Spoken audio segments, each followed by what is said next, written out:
Comment l'hypnose peut aider votre enfant dans une situation de harcèlement?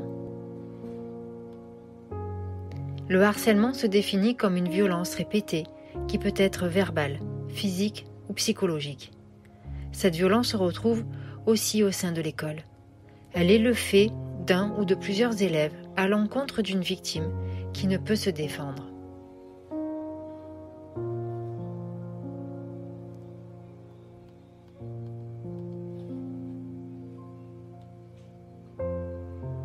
Comment accompagner son enfant lorsque soudain tout bascule?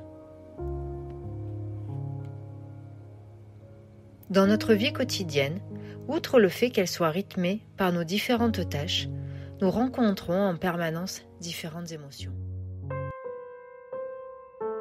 La tristesse est une émotion nécessaire qui permet de faire face à son chagrin, d'accepter la perte ou le manque et de prendre du recul. Elle permet de combler son manque affectif par la bienveillance des autres et surtout de remettre de l'ordre dans ses pensées afin d'accepter et de passer à autre chose. Le dégoût est une réaction de rejet, physique ou morale, envers quelqu'un ou quelque chose. La plupart du temps, le dégoût fait suite à un jugement que l'on porte sur quelque chose ou sur quelqu'un. La surprise ? À quoi sert-elle ?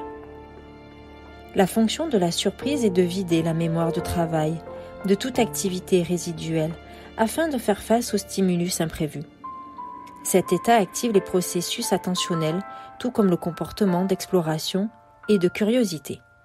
Cette émotion est fréquemment suivie par une autre émotion qui dépendra de la qualité du stimulus imprévu, montrant ainsi sa positivité, la joie, ou la négativité, la colère.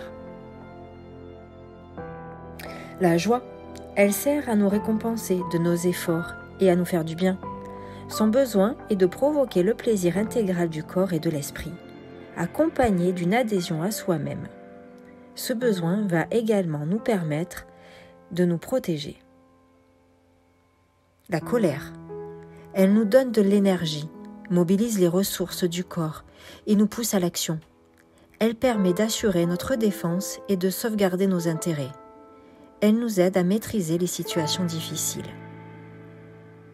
La peur, c'est une émotion ressentie généralement en présence ou dans la perspective d'un danger ou d'une menace. Elle est la conséquence de l'analyse du danger et elle permet de fuir ou de combattre. Comprendre les émotions pour pouvoir mieux les identifier. Chaque humain peut ressentir des émotions. Elles seraient comme les couleurs de l'arc-en-ciel. Les émotions se manifestent par rapport à autrui et à l'environnement uniquement, et non par rapport à notre état intérieur. Ces émotions naissent de l'interaction entre nos besoins internes et les situations externes. Les émotions sociales, quant à elles, font référence à la sympathie, au mépris, à la culpabilité, au respect, à l'envie, la honte, à l'embarras et à l'orgueil. Tout au long de la journée, nous pouvons ressentir une multitude d'émotions différentes et d'intensités variables. Il est tout à fait normal d'éprouver au même moment des émotions contradictoires et certaines situations peuvent provoquer différentes émotions qui se bousculent en nous. Quelle émotion peut ressentir un enfant qui est en situation de harcèlement scolaire ?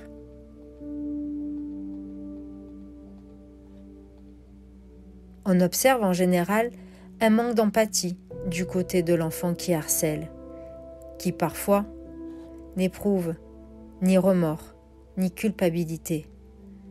L'enfant harcelé peut souffrir de difficultés à identifier ou à exprimer ses besoins, et donc à réagir.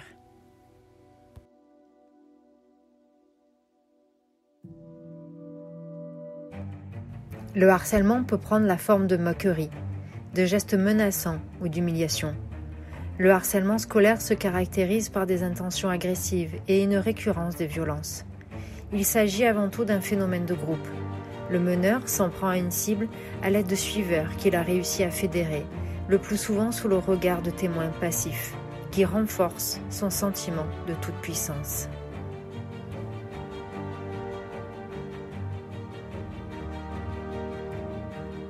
Cela conforte alors l'enfant qui harcèle dans son idée qu'il a affaire à un être faible et le pousse à réitérer les attaques. Les suiveurs, eux, ont peur d'être exclus du groupe et les témoins passifs craignent des représailles.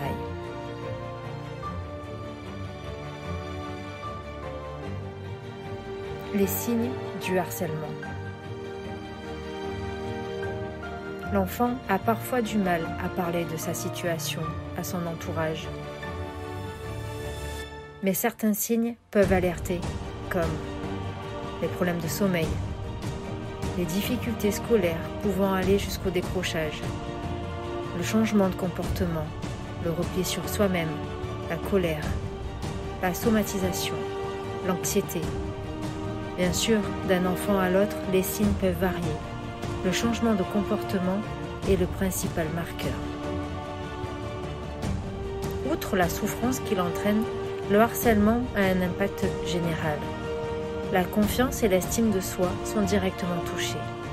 Le rapport aux autres est aussi marqué.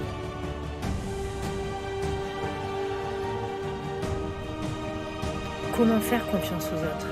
Comment aller vers eux alors que cela a été source de souffrance? Des croyances limitantes s'installent, comme « je ne suis pas capable »,« je ne le mérite pas »,« ce n'est pas possible » ou encore « c'est de ma faute ». Il peut y avoir aussi des blessures qui s'installent, comme le rejet, l'abandon, l'humiliation, la trahison et l'injustice. Mais comment retrouver du sens? Dans quelle direction chercher de l'aide? De nombreuses thérapies existent. Mais comment l'hypnose peut aider votre enfant? Selon la définition de Larousse, l'hypnose est un état de conscience particulier entre la veille et le sommeil, provoqué par des suggestions. L'hypnose vient du grec hypnoun, s'endormir. L'hypnose ericksonienne est née de Milton Erickson, qui était psychiatre et psychologue américain. L'hypnose fait partie des thérapies brèves, orientées solutions. Grâce à elle, nous accédons à l'inconscient.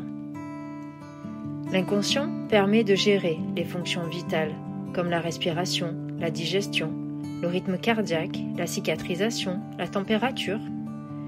Également les actes volontaires, comme manger, boire, marcher, se tenir debout, utiliser nos bras. Également les comportements, tels les affinités avec tel genre de personne ou des comportements face à la solitude. Il gère également nos réactions émotives par rapport aux différentes émotions, la manière de penser, les croyances limitantes ou aidantes. Dans bien des cas, nos comportements se trouvent être des réactions automatiques.